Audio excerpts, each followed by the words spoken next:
सार दिनै क'क्राझार बर' साख्रिआवला थुनलाइयारि गौथुमनि 35थि बोसोरारि गौथुम आरो 33थि खन्थाइ गौथुम बे हाबाफारिया खुंफुंजागासिनो दङ। थारैनो गोलाव सम खन्थाइ गौथुम फालिबोबाय थानायनि सायाव मा फोरमायगोन? गिबियावनो समनि रादानि बयबो सोद्रोमाफोरनो आंनि गोरबोनि खुलुमनायखौ जासिगोरबाय। जोङो बे बर' साख्रिआवला थुनलाइ गौथुमनि देग्लाय 35थि बोसोरारि आगान फैबाय।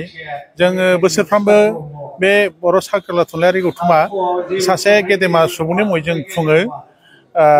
दिनैसिम बेयो 35 बोसोर जाबाय। बेखौ जोंनिनो आगु जोंनि सत्यप्रिय ब्रह्म फादगिरि आरो दानजिराम बसुमतारी आरो बिरेन्द्र कुमार ब्रह्म आरो गोबां गेदेमा सुबुंफ्रा बेखौ गायसनना गालांदोंमोन। दिनै बेयो फैयै फैयै 35थि बोसोराव आगान होबाय। दा जोङो नुनो मोनदों जोंनि बे खन्थाइ आवरायनाय हाबाफारिया जोंनि क'क्राझारावल' सोलिनानै थायाखै।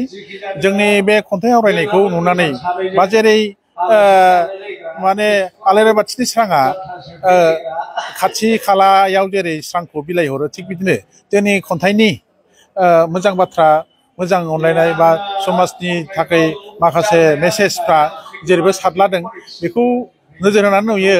दा जोंनि बेबादि खन्थाइ आवरायग्राया कार्बि आंलंआवबो जाहैबाय, ओरैहाय बाक्साथिं मुसलपुरथिं हादान आरो माबा अदालगुरिथिं हादान, अदालगुरियाव आरो बाथोन दङ, गाथोन दं, गोबां बिदिनो ओरै गसाइगावथिंबो हायनामुलि आरो बिसेसकै दानि बे गाम्बारि आफादा बा खन्थाइ आवरायनाय बे माखासे थुनलाइयारि हाबाफारियाव जोबोद दावगाबोगासिनो दं। आं सानो जोंनि बे थुनलाइयारि हाबाफारि खुंनानै बेफोर गासैबो जिनिसफ्रा जादों आरो जोङो सानो बेबादि हाबाफारिखौ जों खुंलायबाय थानो हागोन। जोङो समाजनि मोजां हाबा, माने जोंनि थुनलाइयाव थायो जेनेबा मोनसे हारिनि सायखं, हारिनि दुखु सुखु बा मानसिनि मोनामनाय बा हानि मोनामनाय बा जोंनि कला कृष्टि बा हारिमु थायो। बेखायनो जों बेखौ खालामबाय थानाय बा जों जुदि बेबादि हाबाफारिखौ खालामबाय थायोबा निस्सय जोंनि समाजाव बे गोहोम खोख्लैगोन आरो जोङो बयबो मानसिजों, बयबो समाजजों जों गोरोबलायनानै थागोन आरो जोङो बिसेसकै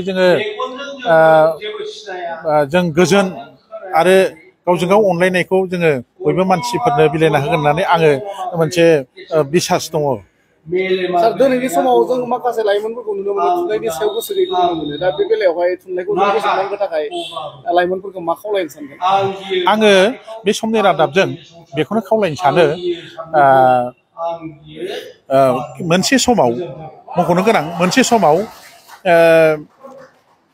गेट साहाबा जोंनि थुनलाइ बा जोंनि रावखौ बुंदोंमोन, माने 50 बोसोरनि उनाव थैनो हागौ। खिन्थु बेखौ नायनानै सानोब्ला दा जोंना जोंनि हारिनि रावा बबाव थैनो रासिनसो जादों। जोंनि थुनलाइनि सरसा, जोंनि खन्थाइ आवरायनाय बा सुंद' सल' लिरनाय दा ओरैबादि रासिनसो जादों। बेखौ नुयोब्ला जोङो माब्लाबाबो जों थैया आरो जों दा नुनो मोनो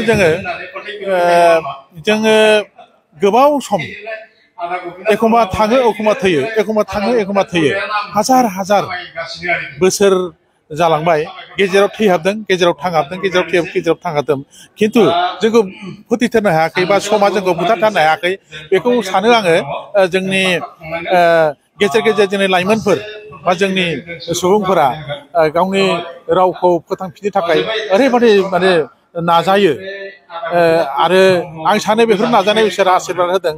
आङो बेखौल' मोनसे खावलायगोन, जाहाथे मोनसे हारिया राव गैयाबा थांनानै थानो हाया। बे राव हारिनि थुनलाइखौ बेनिखायनो जाहाथे दानि गोदान जोलैफ्रा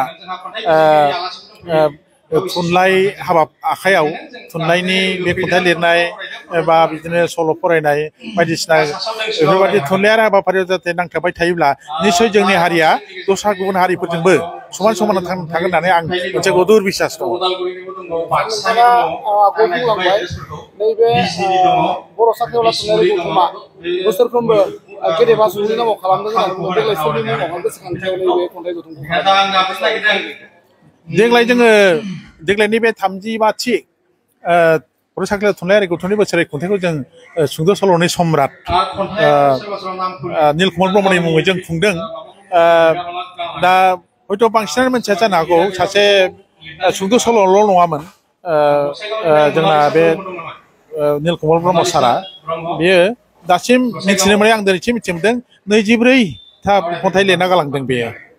दा बे 24था खन्थाइया दा साफाय जासिगोन बेखौ बे खन्थाइखौ जोंनि सुंद' सल'नि सम्राटआ नीलकमल ब्रह्मनि नाम होनना लिराखै हयथ' आगोलनि मानसिफ्रा मिथिगौ खिन्थु बे खन्थाइखौ बिक्रम मुङै बे फोसावबाय थादोंमोन। मोनसे समाव बिथाङा बिथांनि समाव जोंनि बे थुनलाइ जौगासारनाया जेरैबो सारलांदोंमोन।